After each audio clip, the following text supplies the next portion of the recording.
Please be seated in any comfortable posture.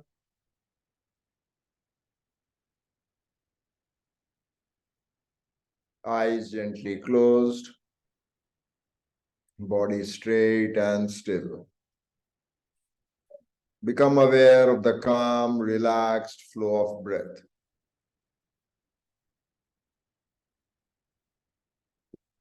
Calm breath in, calm breath out. Total awareness of each inhalation and exhalation. Breathing in, fresh air. Breathing out, relax your whole body.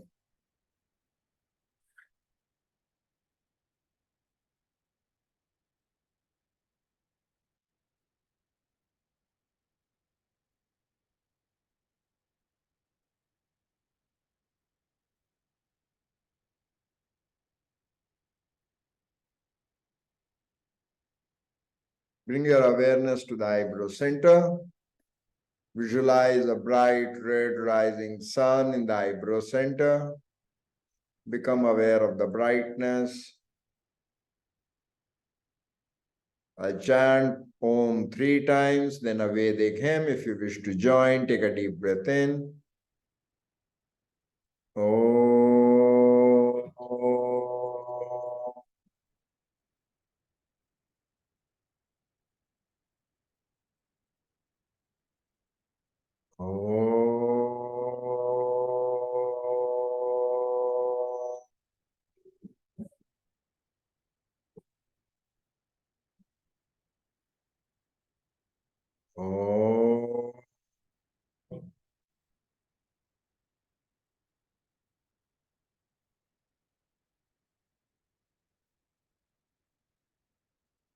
Om Sahana Vavatu Sahano Bhunaktu Saviryam Karavavahai Tejasvinavaditamastu Ma Vidvishavahai.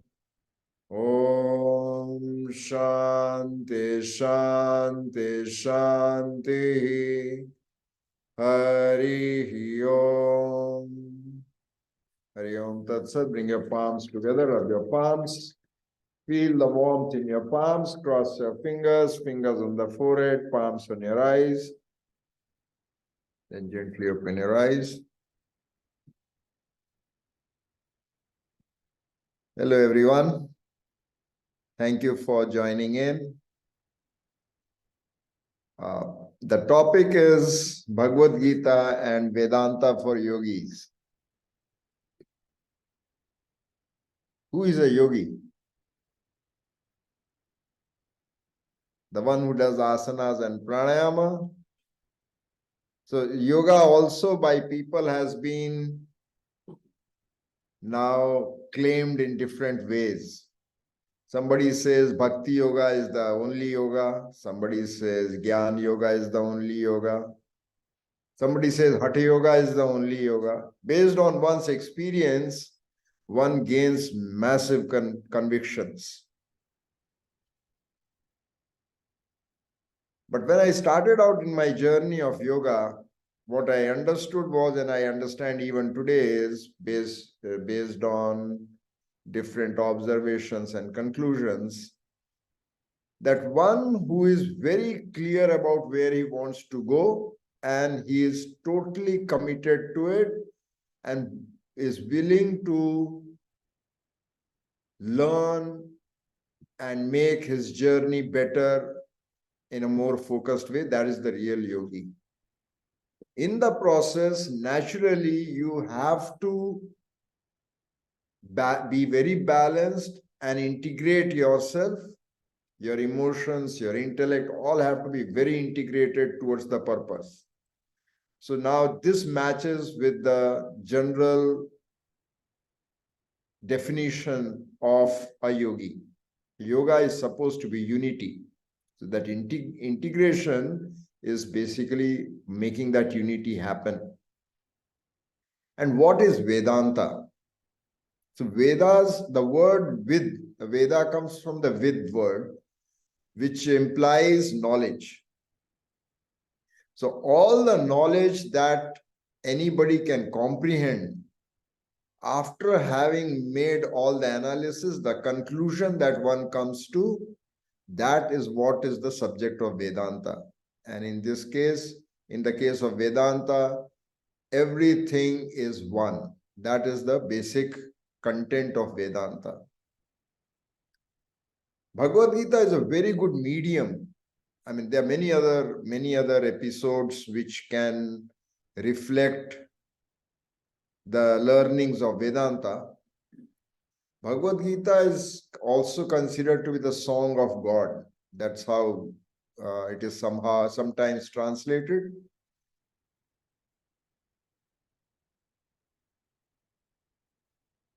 So we are very well aware of the scenario in which Bhagavad Gita happened. There is one family and there are two brothers. It so happens that one of the brother is born blind and another brother is born with deficiency in his immune system.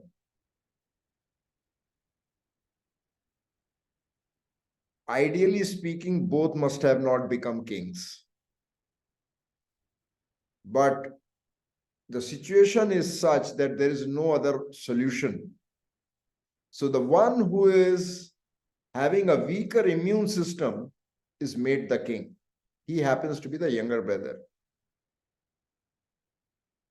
The elder brother has a secret, he's nurturing a secret dislike for this whole situation, but he can't say it openly.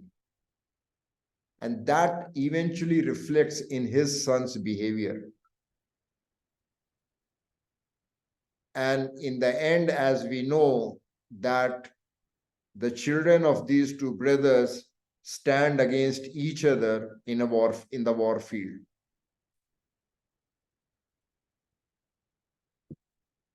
In this whole episode, there is another gentleman who happens to be the kin of these brothers, that is Krishna, who has his own reasons to make this war happen, though he has tried very hard that it must not happen, but that he has a reason, another reason, where he is trying to bring sense into the family. And when that does not happen, he also joins the war.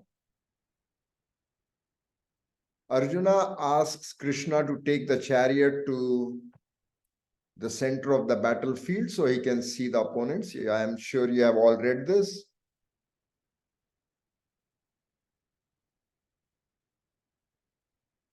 Arjuna sees everyone.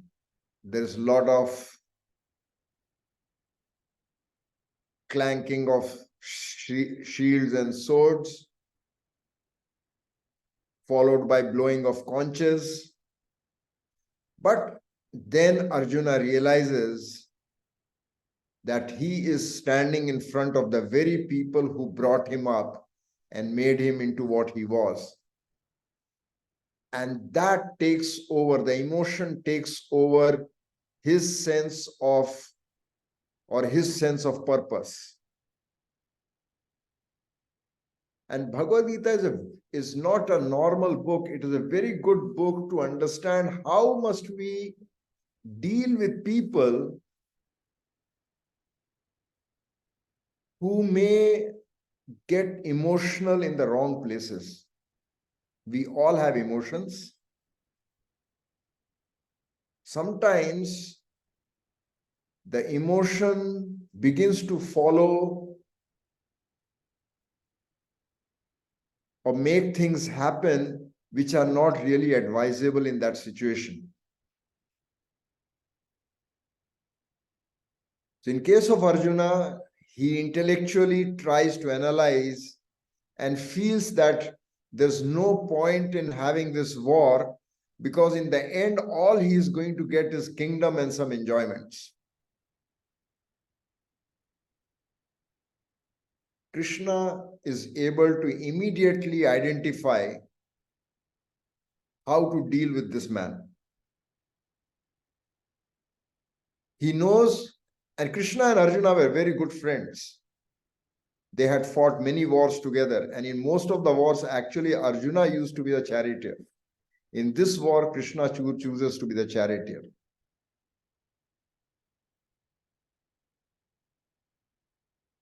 Now, it is a new situation for Arjuna, which he is not able to deal with. Basically speaking, when we study Sanskrit, in the prayer, it is always said, the prayer is for children. Because when you are going to learn something, irrespective of your age, you are a child. So now in this case, Krishna is going to teach him. So he's a child.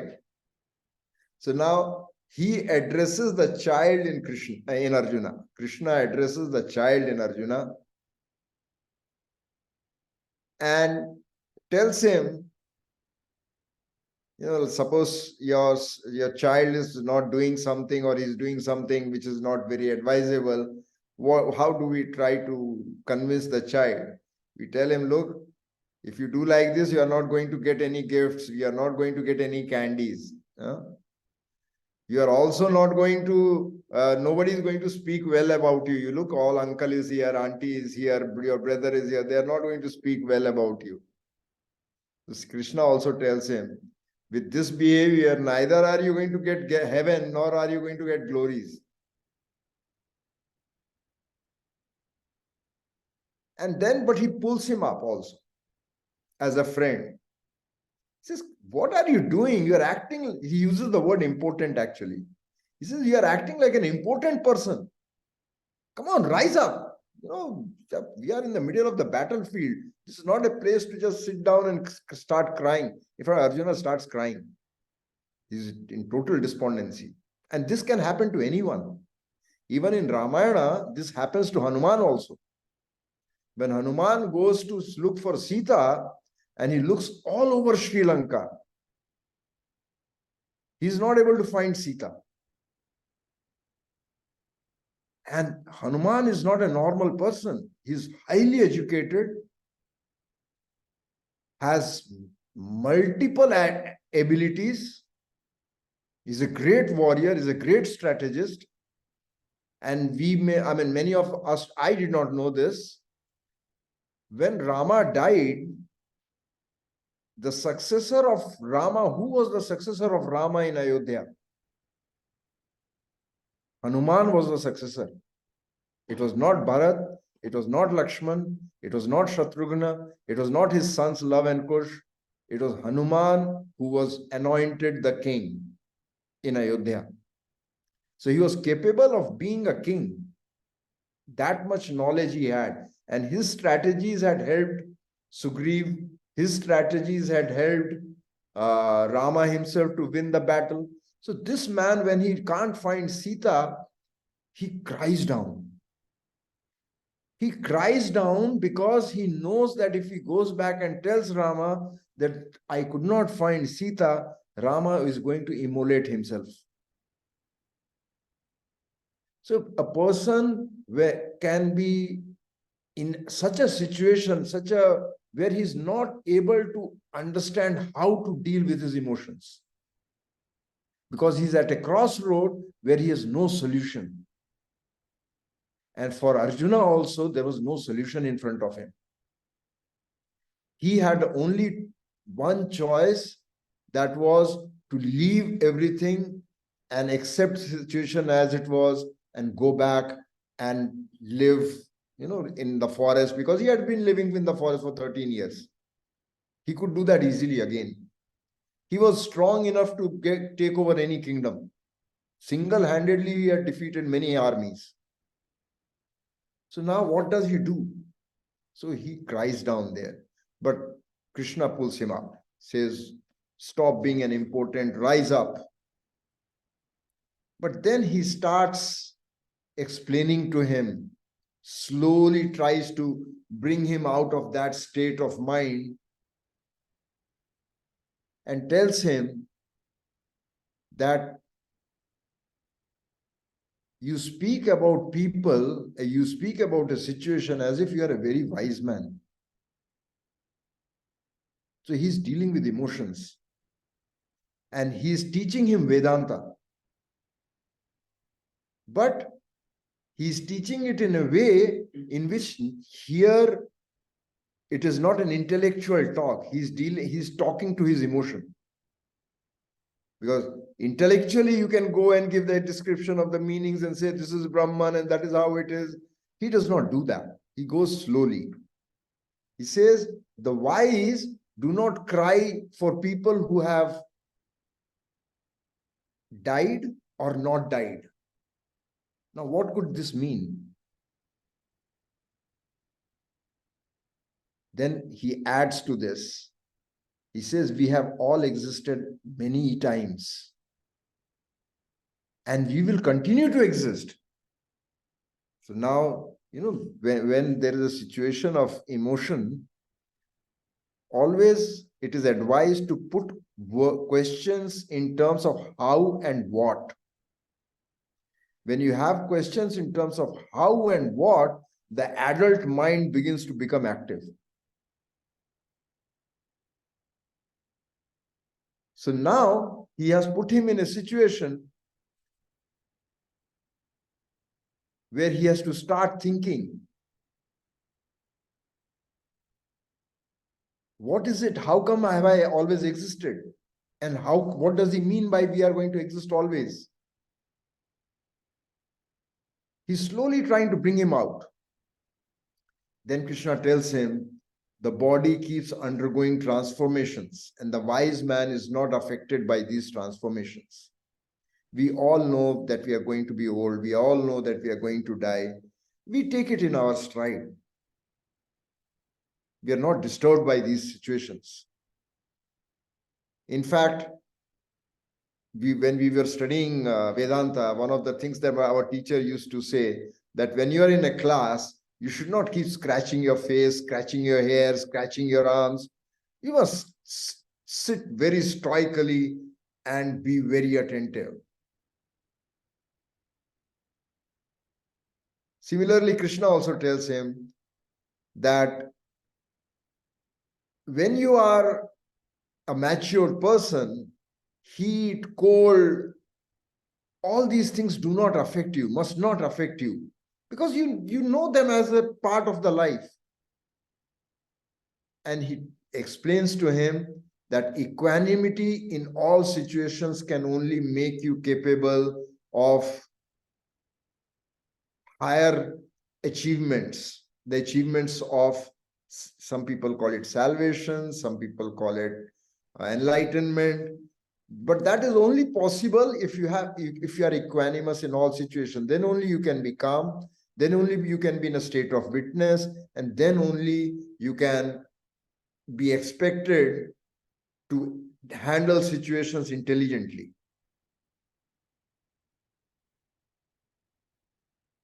An intelligent person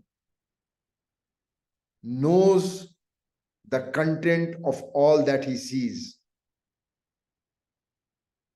So we may see things like ornaments. We may see things like creation of metals. But the intelligent person sees the metal in those things. When I was conducting classes in the university, and there used to be a lot of students. The university wanted everyone to learn yoga, and they did not want to hire anybody else. So I ended up with 200, 300 students. It was not 200, 300 boys of late teens is almost impossible to handle. So I used to be, almost wrestling with them mentally. But later I was asked, what do you think about these people and things like that when I was leaving? I said, look, whenever they do anything, I always ask myself, how must have I been when I was this age? Was I so impossible for my teachers? I always used to tell myself, and then they said, no, but the student said, but you must be getting angry and you do this, you do that. I said, look, first thing, you are 300 people, 200 people. I don't even remember your names. After going to my room, I have many other things to do. I have to do my own practices also. To me, these were just mind. They were kids. They were children who had come to the class, naughty minds, who were trying to have fun at my expense. So the point I'm trying to make is, when you are using your understanding, your comprehension to deal with situations, you do not deal individually. You deal with the content, what is the main content, and you try to address the main content. In case of facing challenges the way Arjuna and Krishna were facing, everything was seen, had to be seen as that permanent thing within all, which was the soul. And the soul is never born and never dies. So there was no question of anybody killing or getting killed. All those things are happening at a superficial level, at an external level. The qualities of that which is invincible, which is within all of us, is cannot be burnt, cannot be cut, cannot be dampened. And just because somebody is going to die, flinching from the war does not really help us in the duties that are to be performed. And then Krishna also tells him, even if let us assume that yes, they are going to die. Everyone is born and everyone dies and everyone is reborn. So when everyone is going to die anyway, why cry over it? It is inevitable that one day they will die. Right now, you have some duties to perform. There are some realities. You have to deal with those realities. In the process, like in modern terms, people say collateral damage. So I do not know if this term sounds very nice here, but it was something very similar that Krishna told him. You have to do your duties. The soul itself, the content itself of these people is never going to be slain. So there's no reason to grieve. If there's a movie going on, and in the movie, the soldier, or let's say the hero of the movie, has to shoot down the villains. Says, no, I'm not going to shoot down. Hey, his wife knows me, and she's my wife's best friend. How will I go? How will I deal with all of this? That is not going to happen, because in the end, nobody really dies in that movie. It's a movie that everyone is enacting. It's a role that people are playing. So that's what Krishna tries to tell him, that duty is supreme. In the world, we always talk of rights. We rarely talk of duties.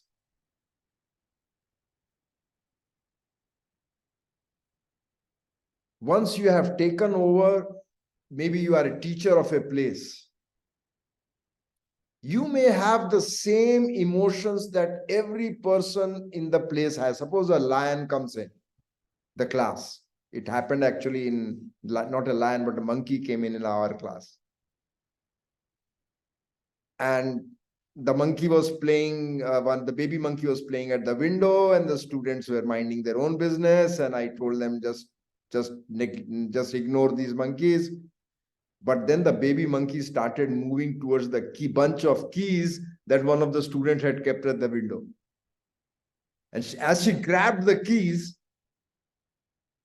the mother monkey saw a threat for her baby. She immediately jumped at this girl. And they were all girls in that class. This was a girls' class. And all the girls ran to me. Now, what should I do? I'm not a Kung Fu Shaolin, that I'm going to deal with monkeys. Luckily for me, I had a previous experience. So you cannot behave the same way as everyone there is behaving. You have to immediately fall and realize what you are. Where do you stand? Your duty, your role the role in that situation is extremely important. Swamiji has been always very nice to me. But in this mutt, his role is as the abbot of this mutt, as the head of this mutt. So we have to identify our roles. We have to identify our duties. We cannot say, it is my passion, therefore I do this. If it is your passion and you are in that role, you are an extremely lucky person. But even if it is not your passion, you have to do it. And you have to give it your best. This is actually the underlying theme of all smritis, Indian smritis, Hindu smritis, Sanatan smritis. Know your role, know your duties, and be very careful about it. Since the moment we are born, slowly we are made aware of the 3 debts that we have to pay. Those are our duties. The debt which is towards the forces of nature that provide us water, that provide us oxygen, that provide us warmth, that provide us rains. So we have some duties towards them. So we need to take care of the nature. We cannot overuse or exploit nature blatantly. Brahma arpanam brahma havi brahmagno brahmana hutam brahmaiva tena gantavyam brahma. Everything is Brahman. Annad bhavanti bhutani parjanyadana sambhava yajnat bhavati parjanyo yajna karma samudbhava. From the grains come the beings. Annad bhavanti bhutani parjanya. And the grains come from the rain. Parjanyadana sambhava. Yajnat bhavati parjanya. From the yajna comes the rain.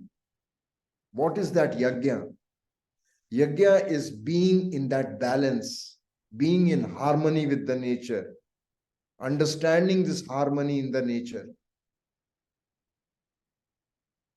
That is our duty. Those are our duties towards the forces of the nature. Similarly, we have duties towards the beings around us. We have duties towards the cows, towards the dogs, towards the rats, everyone is contributing to us, to our growth. Chinese had decided that Mao had decided that the sparrows are eating away all the grains, and they are representative of the bourgeois, whatever your pronunciation is, and they killed all the sparrows. And China suffered huge famine after that. Each of them has a role in whatever we are getting in life. So we owe them a lot. So that's why people feed. There are many religious institutions and people who have a duty to feed. Everybody in Bombay, if you go, every morning there will be an auto moving around feeding the dogs. As the sun rises, there are people throwing grains.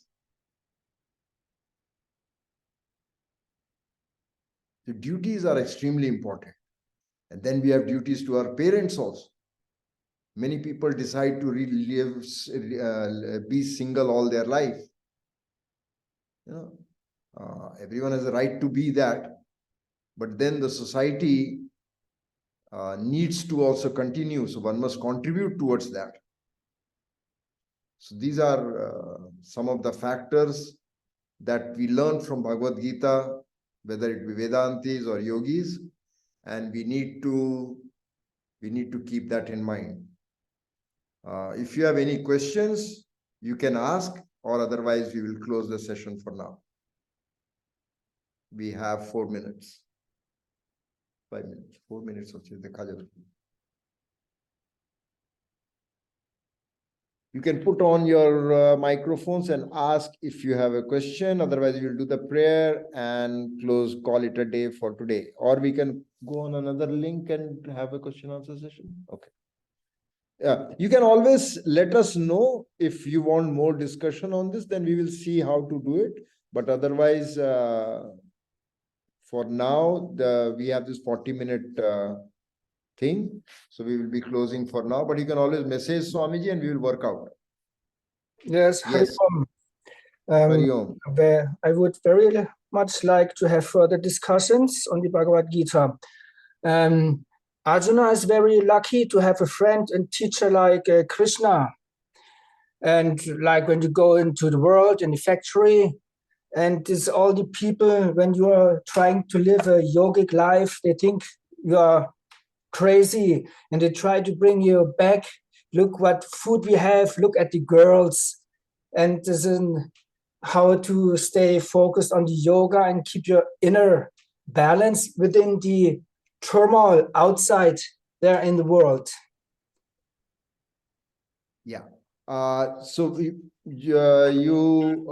you put this question in a message to Swamiji, and we will address this in the tomorrow class. Yeah, I'll try to address this in the tomorrow class. Okay. Yeah. Okay. Anybody else? Thank you. So we'll do a prayer. Please be seated in any comfortable posture. Eyes gently closed. Body straight and still. Visualize a bright red rising sun.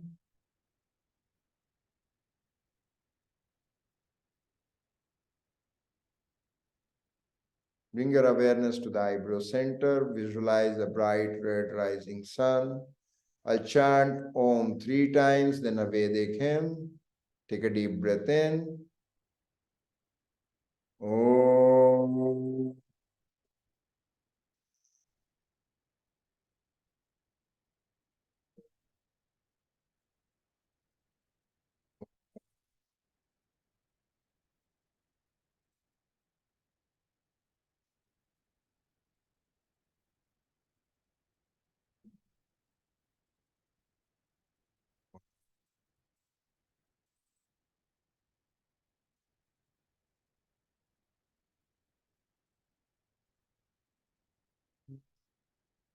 Om Purnamada Purnamidam Purnat Purnamudachyate Purnasya Purnamadaya Purnameva Avasishyate.